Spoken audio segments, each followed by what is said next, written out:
Donc, nous allons accueillir le second intervenant de cette matinée, Monsieur James Hofmann. James Hofmann est professeur retraité de l'Université d'État de Californie. Il est auteur d'une biographie d'André-Marie Ampère, publiée en 1996 par Cambridge University Press. Alors, il continue bien sûr de s'intéresser à Ampère, comme le prouve sa présence ici aujourd'hui, et a récemment publié un essai critique, André-Marie Ampère en 2025, dans la revue Historical Studies of the Natural Sciences.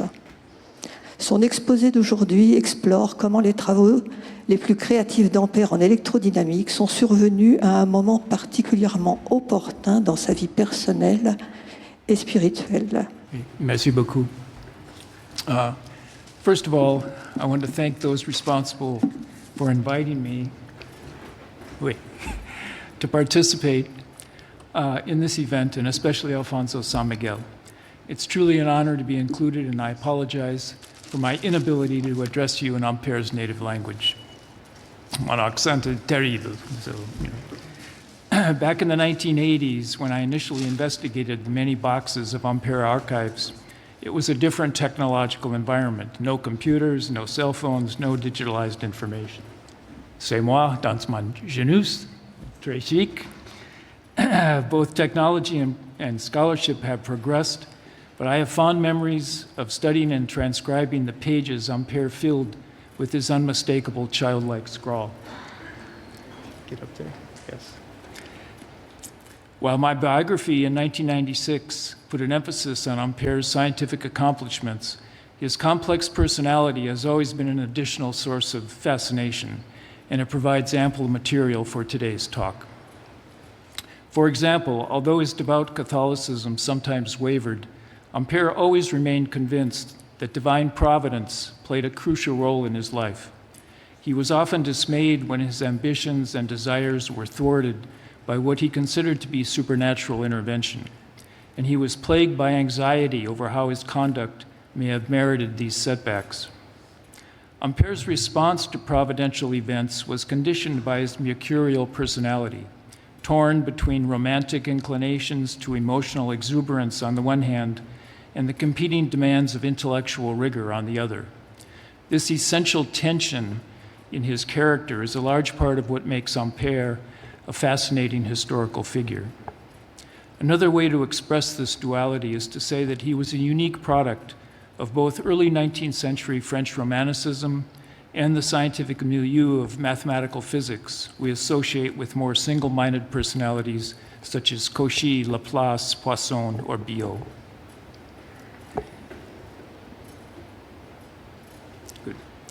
In this talk, I will argue that the impetus for Ampère's most creative scientific work, the experimental exploration and mathematical formalization of a new branch of physics he called electrodynamics, came at a most propitious point in his life, a time in which his romantic and analytic inclinations were in a rare state of harmony. This turning point came in 1820, when Ampère was informed of Oersted's discovery that a suspended magnet changes its orientation in the proximity of an electric current. He immediately began his own research and soon demonstrated that electric current-bearing wires either attract or repel each other, depending upon the direction of the currents. Had Oersted's revolutionary discovery come at a different time than it did, Ampère may very well not have been in a position to take up this research and carry it out so brilliantly. Let us first consider in more detail the two facets of Ampère's mentalité. On the one hand, in addition to his highly volatile personality, Ampère had many other characteristics usually associated with a romantic temperament. In keeping with Rousseau's skepticism about materialism and technological progress, 19th century romantics are generally thought of as reacting against the artistic conventions of neoclassical art and musical classicism, the imperialism of Napoleon, and the dehumanizing aspects of the Industrial Revolution. Perhaps most importantly, Romanticism represented a reaction against Enlightenment ideals of objectivity, predictive power, quantitative analysis, and mechanical cause and effect determinism. With an acute awareness of the limits of reason, Romantics shifted emphasis to emotion, freedom, subjectivity, spirituality, unpredictable individualism, and nostalgia for an idealized past. Ampère was drawn to many of these attitudes. He maintained a preference for bucolic rural environments rather than urban modernity. He shared with his philosopher friend Man de Baran an introspective disposition for metaphysics and moody psychological analysis. Although periodically tempted by the deism typical of Enlightenment figures such as Voltaire, Ampère was resolute in his rejection of materialism in favor of a tenuous but devout commitment to Catholicism and a receptivity to the intervention of supernatural providence. While heaven is sometimes thought of as a peaceful state of resolution, for Romantic Catholics such as Ampère, striving for an unattainable sanctity typically resulted in a life of anxiety, plagued by doubt and guilt. The image he often presented to public scrutiny was that of a bemused eccentric, largely indifferent to social norms and the practical concerns of daily life. The traumatic loss of his father to the guillotine in 1793 and the early death of his beloved wife, Julie Caron, in 1803 are well-known episodes in the early life of Ampère, and they left permanent emotional scars. His innate sensitivity later made him ill at ease in the competitive social and scientific environment of Paris. All these characteristics make Ampère an obvious candidate for the Romantic label.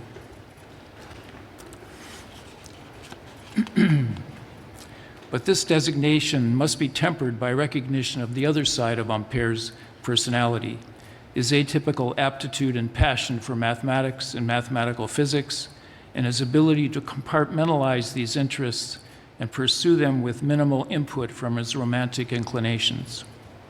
As a childhood prodigy, especially in mathematics, he was immediately recognized as a remarkably brilliant intellect. For those of us who have experienced formal institutional education, it's difficult to imagine the intellectual freedom of Ampère's childhood.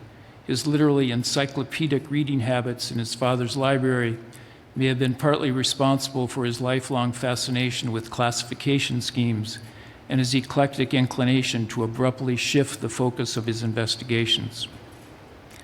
Of course, in addition to his own state of mind, Ampère's reaction to scientific opportunities was also affected by circumstances that were not under his control.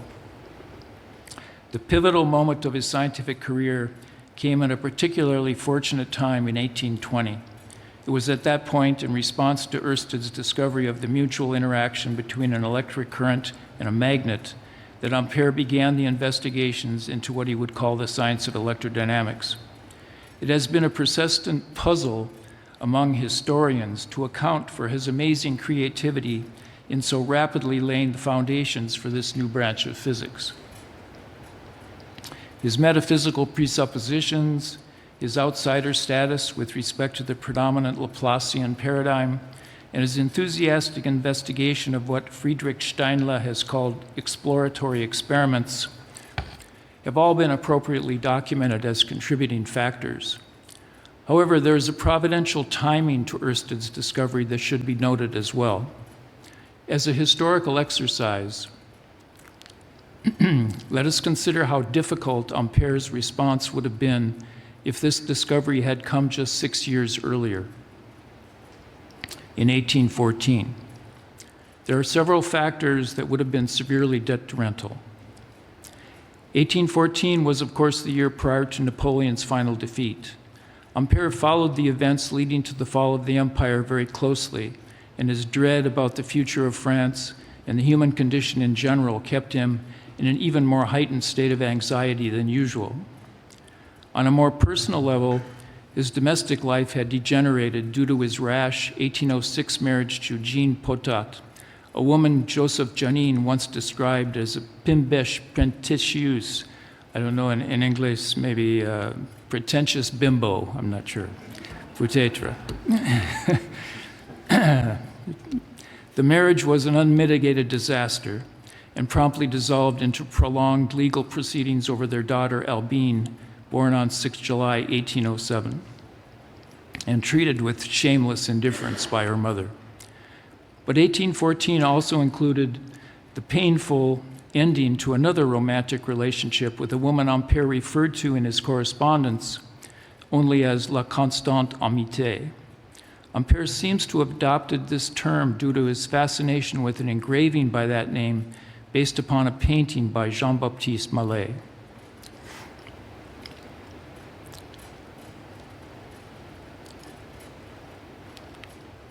Ampère's angst concerning the complicated nature of his breakup with this woman may have driven him to thoughts of suicide.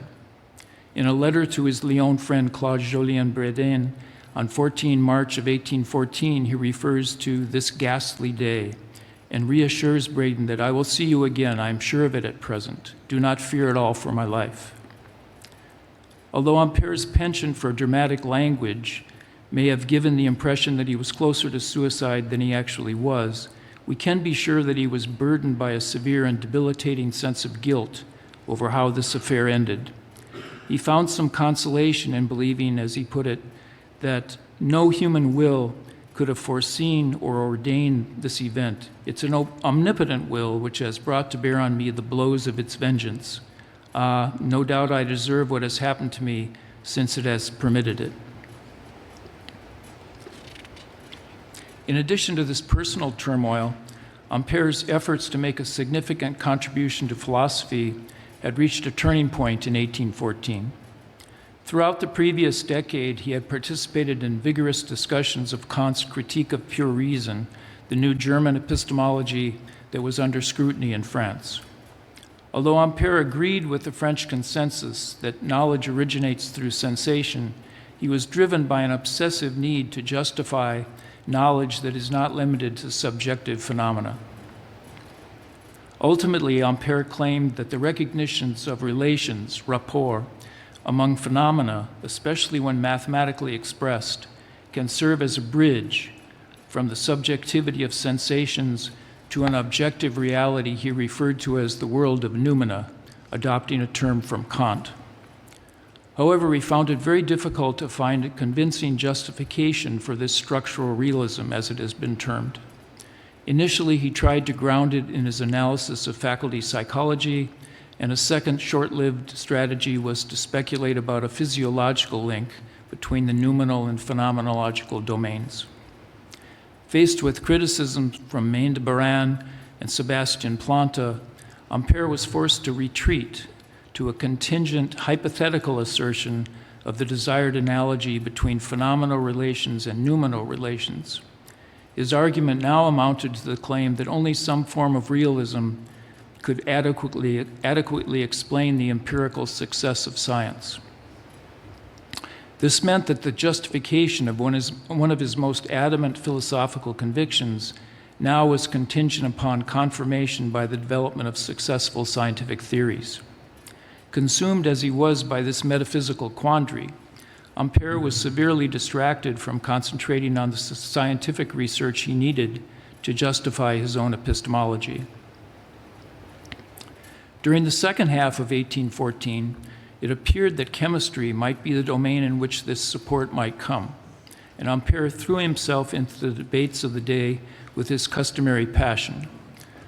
Unfortunately, his outsider status with respect to the highly centralized and competitive community of chemists in Paris ensured that his insights into the discovery of new elements were marginalized.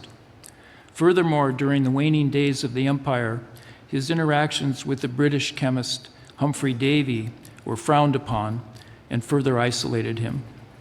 Once again, Ampère saw the workings of providential retribution. In another letter to Braden in February of 1814, he wrote, "Heaven's curse seems affixed to me, but it's always through my own fault that I am precipitated into misfortune. Always I do not know what fate puts me in a situation which enlightens me, which gives me time to reflect, and then a sudden event sweeps me away just at the moment when I seem to have nothing to fear." He did manage to publish one 1814 paper on molecular structure in the Annales de Chimie. Because of the geometric foundation of his approach, he had high hopes that it was destined to advance his metaphysical program.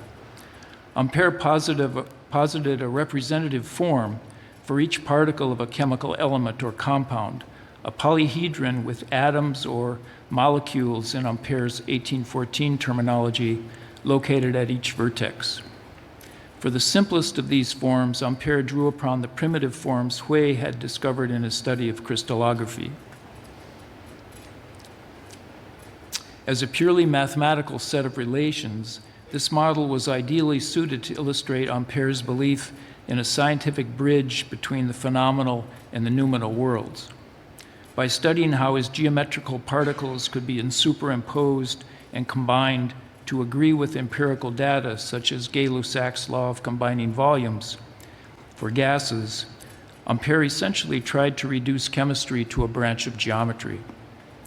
Unfortunately, although he did manage to construct appropriate geometric models for some relatively simple chemical reactions, his approach was of little value for more complicated cases.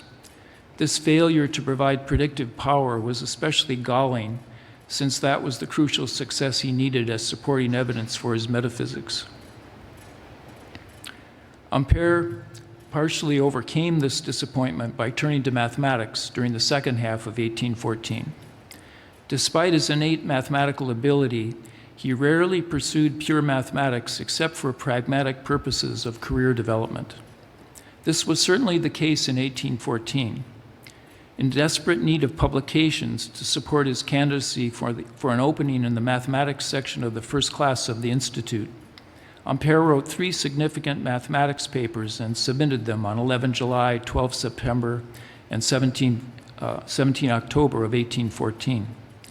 After several months of trepidation, he was elected as a member of the mathematics section on 28 November. His papers involved highly technical analysis and classification of partial differential equations, a branch of mathematics Ampère had not published in previously. They required some intense concentration on his part, and he claimed that the time and energy they consumed would have been more productively spent on philosophy and chemistry. One more important facet of Ampère's state of mind in 1814 concerns his religious faith. Ampère's son, Jean-Jacques, recalled that his father often told him that the celebration of his first communion was one of the 3 most influential events of his childhood. Nevertheless, his faith was intermittent after that point. Raised in a devout home, he had a crisis of faith just prior to his first marriage, but was reconciled during his last years in Lyon. This was the period in which he participated in the Académie Chrétienne and wrote some of his most quoted expressions of personal piety.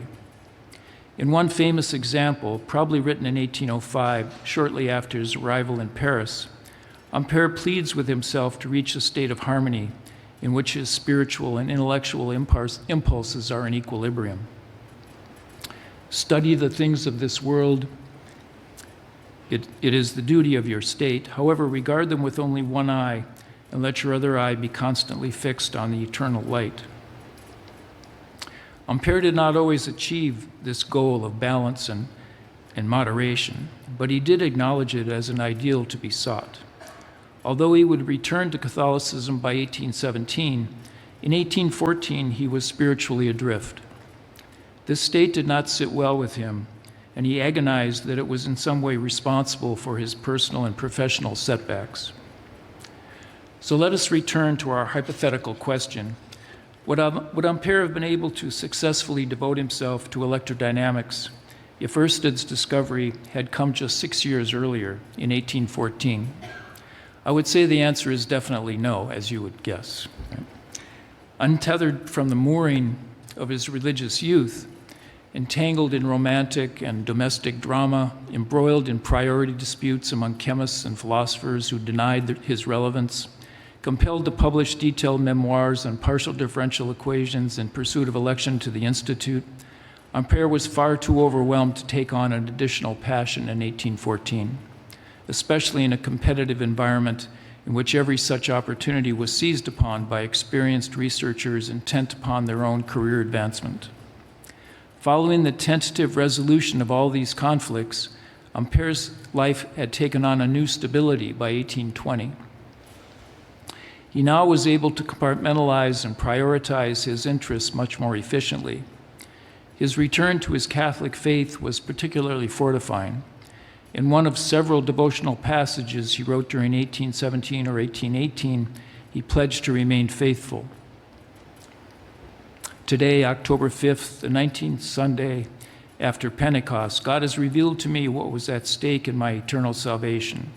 Great Saint Joseph, to whose intercession I owe this grace above all else, Holy Mary, Mother of God, whose name I received at my baptism, and to whom I also owe this inexpressible gift, intercede always with God to preserve it for me and to make me worthy of it. Ampère certainly never lost the emotional intensity that was one of his innate characteristics. Even as late as 1826, when he was 51 years old, Ampère burst into tears when informed that an experiment he had suggested to support his theory of magnetism did not give the result he had predicted. When Jean Daniel Colladin later paid him a midnight visit to inform him that a revised version of the experiment had succeeded, Ampère insisted on immediately marching to the Collège de France demonstration room to witness the result in person. But this kind of enthusiasm was simply an expression of the exuberance Ampère brought to scientific investigation and life in general. Beneath the superficial turbulence, he had achieved an overall state of equipoise that he had not enjoyed for many years. To visualize this condition, we can draw upon Ampère's own scientific apparatus to find an appropriate icon. Following Oersted's discovery and his own investigation of forces between current-carrying wires, Ampère immediately launched into an ambitious effort to reduce all electrodynamic phenomena to their most basic constituents. A crucial stage in that project was his determination of an expression for the electrodynamic force between infinitesimal current elements. Ampère eventually formulated the strength of this force, as you can see here. Here, ds and ds prime are two tiny circuit elements of circuits with current strengths I and I prime separated by a distance r. Alpha, beta, and gamma are angles that depend upon the mutual orientation of ds and ds prime, as shown in the figure. Merci, André. Applications of this electrodynamic force law to complicated arrays of circuits and magnets was the crux of Ampère's research program in electrodynamics. In his most polished publication in 1826, Ampère gave an experimental basis for a derivation of the force law using 4 demonstrations, each of which displayed a static state of equilibrium in which all the acting electrodynamic forces cancel each other out and leave a potentially mobile part of the apparatus stationary. These equilibrium experiments, or equilibrium demonstrations, were unusual in that they did not involve the recording of any quantitative data. Instead, a potential state of equilibrium is designed, and when it is observed experimentally, mathematical consequences are drawn from an analysis of a geometric model of the balanced forces in play. Ampère designed the first of these equilibrium demonstrations in December of 1820, as shown in the manuscript. In the final version of the experiment, a rectangular, suspended, and potentially mobile circuitry is free to rotate about a vertical axis, Fi, if you can see Fi there. Yeah. In other words, the apparatus can move, can rotate around Fi like that. It's okay. The segment GH is exposed to 2 repelling electrodynamic forces, one due to a current in a straight wire, QP, it's over here. This apparatus is at Polymou, by the way, you can see it there. And the other one is in a vertical current twisted into a lot of sinuosités. You can see the sinuosités in the other wire. These 2 vertical wires are located at equal distances to the vertical portion GH. in the suspended circuitry. It's easier to see these circuit components in this reconstruction by André Assis, who's right here. If you go to the next one. Yeah, here. So the apparatus can rotate if it's in equilibrium. If the two forces acting on GH are of equal magnitudes, the rectangular suspended circuitry will remain in equilibrium and will not rotate. Following his successful construction and demonstration of this apparatus, Ampère could incorporate a mathematical expression of the observed state of equilibrium into a derivation of his electrodynamic force law between current elements. The conceptualization and construction of this apparatus was an important stage in Ampère's most creative period of research. But in addition to its scientific import, I would offer the equilibrium demonstration as a symbol for the tenuous state of stability of Ampère's tortured personality. By 1820, he himself had reached a rare state of equilibrium, in which his religious, philosophical, and scientific impulses were in harmony, in a manner that had not been possible during his first decade in Paris.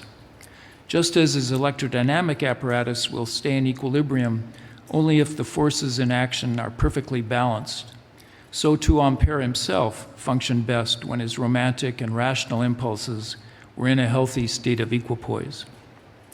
By 1820, Ampère was ideally positioned to focus his energy on the empirical foundations and mathematical expressions of electrodynamics, driven by what his son Jean-Jacques called his soif de certitude that was so characteristic of him. He may never have recovered the happiness he experienced during his brief periods of his youth in Polymou, but he did accomplish a remarkably innovative contribution to scientific inquiry, facilitated by the fact that Oersted's suggestive discovery came at the providential time that it did. Merci beaucoup.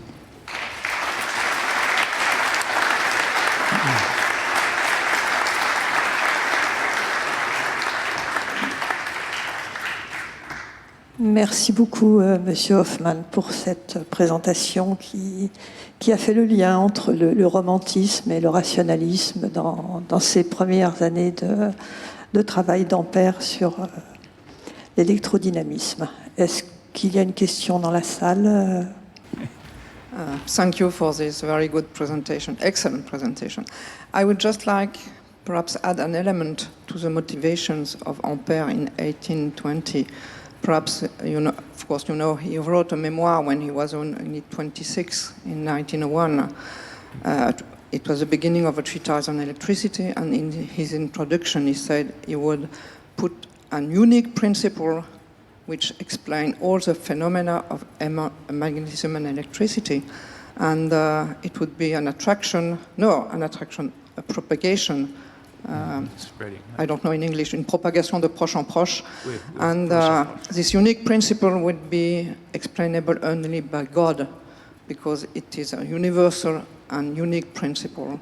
And I think in 1820, this dream, it was a real dream in his youth to put this principle and this unification in physics was a very important surge for his work in 1820. But I agree, it's wonderful what you said about his romanticism, and I agree completely. Merci. Thank you very much. Encore merci pour cet exposé. Je vous propose que nous passions à l'exposé suivant.